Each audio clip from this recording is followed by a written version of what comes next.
دلته د امام رازي صاحب او د روح الماني یو جنجال ده.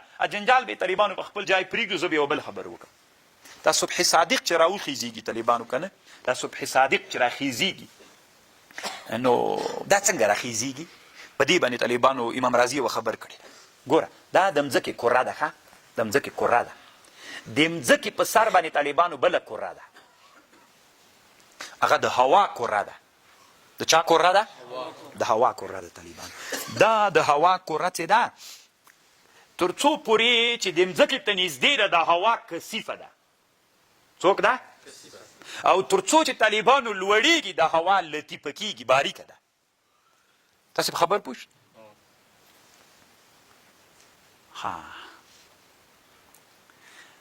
زه طالبان یوه خبره درته کوم، ځکه زه خو طالبانو ته نه مولا نه یم، طالبانو په هر شي کې غږېږم. زه چې کله دور عمرې نه راتلم د جدې په میدان کې ناست وم، پیلوټ ولیدلم، هلته راغی راسره کېناست. وی شیخ صاحب تم؟ او یاره شیخ صاحب یې که نه وی طالبانو ته چې ډېر نصیحتونه کوي میل وو. وی د طیارې پیلوټ دې خوا نه ځه یم، بیا به ما ورته مجلس کوم میل سید. بس طیاره طالبانو جګه سوله، یو ساعت مزل یې وکړ. چې یو ساعت مزل یې وکړ نو دی خپله راووت. پیلوټ 2 نفره طیاره چلوي. بل پیلوټ ورته ناست و، د اصلي پیلوټ راووت چې له خپل سیټ نه راجګ سو، ماته ویلي وي اشاره یې ورته کړې، شیخ صاحب راځه ځان سره یې کېنولم که نه. وزیر صاحب هم ناست، خان صاحب هم ناست، انسانان طالبانو علم ته تسلیمیږي. نو زه هلته وغوښتلم ځان سره یې کېنولم، پوښتنې مې ترې کولې، کوم ځای کې روان یو، څنګه ده او څنګه ده، خبرې مې کړې. نو بیا یوه خبره یې دا راته وکړله، مل د طیاره چې کته وي ډېره تیزه ځي که پورته؟ ولې پورته تیزه ځي کته؟ د ویلي وي کله چې طیاره د اول کې جګېږي دلته 2 ډېر تکلیف وي. یو خوا مغناطیسي هغه دا وي دومره ډېر تاثیر نه پرې کوي، ډېر تاثیر دا کوي چې دغه هوایي طبقه د مځکې د هوا طبقه کره د مځکې دا په د اول کې مځکې سره ډېره کثیفه وي، درنده وي ډېره. نو دا چې طیاره ډېر تیز مزل وکړي هغې سره ډېر توند حرکت کوي، ټکر کوي، نو طیاره ډېره کرا کوي، سلو کوي، دې ته طیارې ته ډېر زور ورکوي.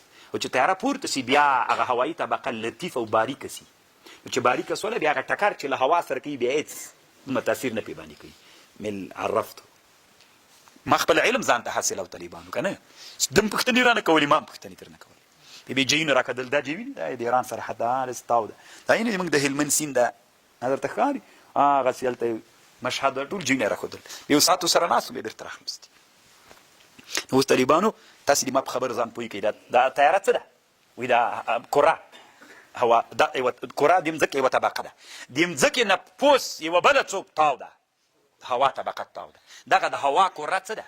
دا چې تر څو پورې کثیفه ده مځکې ته چې نږدې ده کثیفه ده، ډبله ده، یعنې پورته بیا د هوا څوک ده؟ نری ده. لکه کته رطوبتونه ډېر دي ورسره. نو اوس ته فرض کړه دلته یو طالب سره هغه د څه ورته وایي بجلۍ، طالب جانه د امام اسواق سره ونیسه، داسې ونیسه. دا طالبانو اوس د مځکې کره ده، دا د مځکې کره ده. مثلا د بجلۍ دې ته ور واچوه که نه، د بجلۍ دې نه اچولې دته یې واچوه. بجلۍ خو څه یې سړی اچوي؟ تاسو داسې فرض کوئ طالبانو ورونو دا بجلۍ اوس چا ته اچول سوې؟ مځکې کرې ته. مځکې کرې نه یې لوړه کړه، کرې ته برابره نه سي. ما لاس هغه کوه زوی دې مړ څه داسې یې کړه، ما ته ګوره دې ته ګوره دا کره سوه، د مځکې کرې نه یې لوړه کړه، لږ یې لوړه کړه که نه. دلته طالبانو هوایي طبقه سوه، ما سره کره نه وه که نه طالبانو چې درته مې راوړې وه. نو مخکې مې کتابخانه کې وه، بس بیا دا ډېر وخت ورکه سوي ده، ما هم ځتې بیا وخت نه ده پیدا شوی. طالبانو ورونو اوس کله لمر څه ده چې ټیټ وي، لمر ټیټ وي، لاس دلته ونیسه. دلته طالبانو چې کله لمر ټیټ وي نو په چا نه لګېږي؟ په کره نه لګېږي، کره باندې خو لګېږي خو په دغه جې د کورې لګېږي. او دلته دغه جې کورې باندې دلته نه لګېږي. دلته طالبانو داسې په لوړ په هوا لګېږي. په چا لګېږي؟ دلته طالبانو ورونو دغه جې کې موږ پراته یو، دلته د انسانانو باندې نوې تیاره راغله که نه. دلته چې دا موږ دلته ولو داسې کرا کرا خو کره تاویږي، په موږ دتې تیاره راغله، لمر رانه وغورځېد، داسې چې بېرته راتاویږي دا کره داسې راتاویږي. دلته چې راغله نو صبح صادق ته راورسېده. دلته طالبانو المار خو دغه چې کې د المار دلته په چا لګېږي؟ په هغه هوا لګېږي. نو چې په هوا ولګي د هوا په کره باندې هغه بېرته موږ ته چا ته منعکسه کېږي؟ اصل کې المار د هوا په کره لګېږي، چې د هوا په کره ولګېد هغه موږ ته څنګه سو؟ منعکس سو. چې منعکس سو طالبانو رڼا یې موږ باندې په چا غورځي؟ خو هلته په افق کې رڼا ډېره ده، موږ ته دلته رڼا څوک ده؟ ځکه طالبانو هلته رڼا ځکه ډېره ده ځکه هغه پاس د المار پاس په چا لګېږي؟ د هوا په هغه لطیفه هغه باندې لګېږي، اجزاو باندې لګېږي. او دلته موږ باندې طالبانو موږ دلته د هوا د طبقه دلته کثیفه ده، نو چې کثیفه سوله هغه شعاع یې د رڼا ډېرې نه راځي. خبر پوه شولې؟ نو ډېرې نه راځي طالبانو. اصل کې امام رازي رحمه الله تفسیر کبیر د صبح صادق داسې خبر کوي. بیا هغه لیکلي څه ورته امام رازي صاحب چې دا صبح کاذب بیا ولي صبح صادق خو داسې منتشره رڼا سوه، دا خو صحیح سوه. دا صبح کاذب څنګه منځته راځي؟ نو هغه سبب مبب نه مني طالبانو، ډایرکټ وایي چې دا د الله په هغه راځي. څه ورته وایي؟ امام رازي وایي دا خالص الله قدرت باندې راځي، د الله د قدرت نښه ده. دی بیرته رد پې کوي طالبانو، حق له ده سره ده بیا په دې مسله کې. اګر چې امام رازي د دې علم سړی ده، خو دلته حق له ده سره ده. څنګه طالبانو حق له ده سره ده؟ دا خو نو طالبانو ډېره اوږده موضوع ده، زه ډېره نه غواړم چې ووایم. طالبانو دا اوس د موږ په کره باندې چې لمر لګېږي، په نیمایي کره د مځکې باندې اوس په دنیا کې څوک ده؟ نیمایي باندې څوک ده؟ نو طالبانو د مځکې د کرې دا کوم سیوری چې ده، دا سیوری مخروطي شکل ده. تاسې چې چا علم د هندسي ویلي مخروطي شکل پېژنئ که نه، چې دلته ډبل وي کرا کرا داسې څوک وي. ته دا اوس فرض که طالبان ته طالب نه د خولې 2 دقیقو دپاره راکړه. دلته طالبانو چې په دې بجلۍ واچوې، تیزه بجلۍ چې داسې پې واچوې که نه، نو چې بجلۍ دې پې باندې واچوله دلته دا سوری چې نور ټوله کوټه څوک ده؟ تیزه بجلۍ د طالبانو چې پې واچوله دا سیوری طالبانو اول کې دلته داسې ډبل د کرا کرا دلته څنګه کېږي لکه د منارې غوندې مخروطي شکل پیدا کوي. نو امام رازي رحم دلته هغه چې کوم بحث کړی ده، دی وایي چې نه دا په دغه هغه باندې اصل کې بنا ده، یو هغه کړی د امام رازي خبره یې رد کړې، خو دلته حق طالبانو روح الماني سره ده. یوه خبر دلته بل هم کوم طالبانو، بس بیا به پرې راځو، پاتې ده دا خبره طالبانو. پتنګ خو به نه یې؟ نه نو چې پتنګ ولې یې؟ دا خو مې طالبانو ښه ده چې نور شیان نه دي کتلي، ماشکلې ده.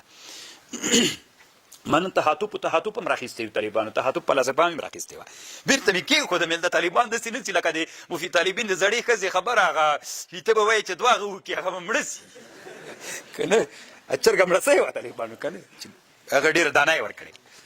اوس طالبانو تاسې راځئ دې ته فالق الحب والنوا، فالق الحب والنوا مخرج الحي من طالبانو ورونو د الله عز وجل قدرتونه وپېژنئ. څنګه یې وپېژنو؟ خو تېره وپېژنه که نه، نو خبرې ته غوږ شه. تاسې چې خوراک کوئ، انسانان چې خوراک وکړي طالبانو دلته څوک لري؟ معده لري طالبانو، ازمیښت کوي. خو طالبانو ورونو ګیاوې څه دي؟ دا بوټي دا هم خوراک کوي. د ریښو له خوا نه څوک وکړي خوراک وکړي طالبانو، اوبه را جذب کړي، را جذب کړي، را جذب کړي، پورته این پاڼو ټولو ته راځي. چې راغللې دا اوبه چې راځي این تر پاڼو راځي طالبانو، نو چې راغللې پکې د دې خوا نه طالبانو دا انسانان چې کوم کاربون زهریات، ګوره طالبانو موږ تاسې چې عینه راواخلو داسې چې ورته وکړو داسې هغه خیرن نه غوندې سي، دا ټول طالبانو کاربون ده. دا چې موږ دلته ساه باسو دا ټول زهریات دي طالبانو. نو دا ټول کاربونونه چې د ورځې دا ماشینونه د کابل کې موټر دا ټول چې صادره کېږي دا کاربون ده، دا ټول زهر دي. دغه کاربونونه طالبانو ورونو ونه خپله نیما په دې کوي. ته اوس طالبانو غوږ ورته ونیسه، ونه کاربون ته ضرورت لري. دا بوټي کې دا له ریښو نه دا هغه راوختلې دا اوبه، دا چې راوختلې پاڼو ته راغللې، دې خوا نه طالبانو دا پاڼې ځان ته څوک راکش کاږي؟ دا کاربون راکش کاږي. چې کاربون ورننوته نو طالبانو اوس باید د ازمیه کې انحلال راولي.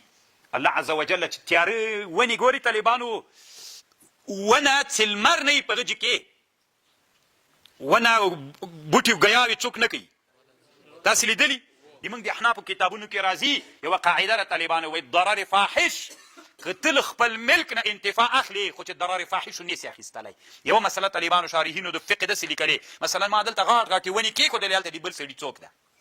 پټای ده. نو هلته په هغه باندې سیوری وروسته، نو دا د هغه دا داسې ونې وې چې مکمل لکه دیوال داسې سیوری، نو د هغه ځکې ټولې لمبۍ نه ویوړه، دا ضرر فاحش ته علما وایي. نو چې ضرر فاحش ته دا ونې به ته وهې.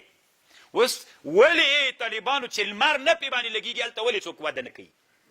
هغه فصل ونې ولې فصل وده نه کوي؟ نو طالبانو علت دا ده. اوس تاسې غوږ ورته ونیسئ د الله عز وجل د عجیب نظام ته. هلته ونه اوبه راغه کړلې، پاڼو ته راورسېدلې، د دې خوا نه څوک راغی؟ کاربونونه یې وخوړل. چې کاربون یې وخوړل دا باید ازمیه کړي که نه طالبانو، انحلال راولي. نورو رڼا چې پې ولګېدله د لمر، هغه د لمر رڼا طالبانو دلته انحلال راولي. لکه طالبانو موږ تاسې اوس که موږ تاسې خوراک وکړو ډایرکټ راننوځي بېرته، بیا طالبانو موږ غټېږو، موږ ژوند کولی شو، موږ طالبانو قوت و خبرې کولی شو، یوه جمعه بعد ځتې خپله مړه کېږو. ده که نه؟ همداسې کېږي طالبانو خو هغه هلته په معده کې انحلال راسي یا قوي شیان بدن ترې واخلي او فاضله مواد بیرته لاړ سي. سبحان الله العجب. دا طالبانو الله خو انسان خو څوک لري؟ معده، لاری، کلمې، ونې نه لري. د ونې انحلال چې راولي طالبانو الله یې په بله طریقه راولي د لمر په واسطه باندې. نو کله دا کاربون د ونې وخوړه اخوانه اوبه سولې دا سره یو ځای سو انحلال یې نورو رڼا راولي چې هغه په انحلال کړلې طالبانو چې انحلال سولې نو کاربون څوک ځان ته واخلي؟ دا اوبه و هغې سره یو ځای کړل دا کاربون دا طالبانو انحلال جوړ سو. نیمایي طالبانو کاربون ونې ځان ته واخیست په هغې باندې وده وکړه پورته ځي د سیند ځي او پورته هم ځي او هغه یو څه نور طالبانو په اکسیجن بدل کړه. هلته خو اوبه و کاربون اول کې اوس په چا بدل شول؟ انحلال نه وروسته نیمایي په کاربون چې هغه ونه ځان ته قوت ترې نه اخلي نور په اکسیجن بدل سو چې په اکسیجن بدل سو ونه بیرته هغه ځان نه صادروي فضا پاکوي. انسانان چې کوم کاربونونه په فضا کې خپروي دغه کاربونونه طالبانو ورونو ونه بیرته په چا بدلوي؟ په اکسیجن یې بدلوي. نو دنیا طالبانو د کاربون له کمښت د اکسیجن له کمښت سره چې یو ځای سي الله یې د بوټو په واسطه باندې بیرته هغه اکسیجن پوره کوي. سبحان الله العجب. دا خوښې کېږي که یو رب سته دلته په معده کې انحلال راولي هلته د نورو د رڼا په واسطه چې کوم بوټی چیرته سایه کې طالبانو هلته د لمر شعاع یې نه پرې لګېږي انحلال نه راځي طالبانو چې انحلال رانغی همغسې مزبول و هغه پاتې کېږي. تاسې پې فکر ته پام سته؟ سبحان الله. یا الله پاکه څومره لویه دنیا دی ده څومره لویه بادشاهي دی ده چې الله عز وجل بیخي ډېره لویه بادشاهي د طالبانو ورونو الله عز وجل دې موږ پوه کړي.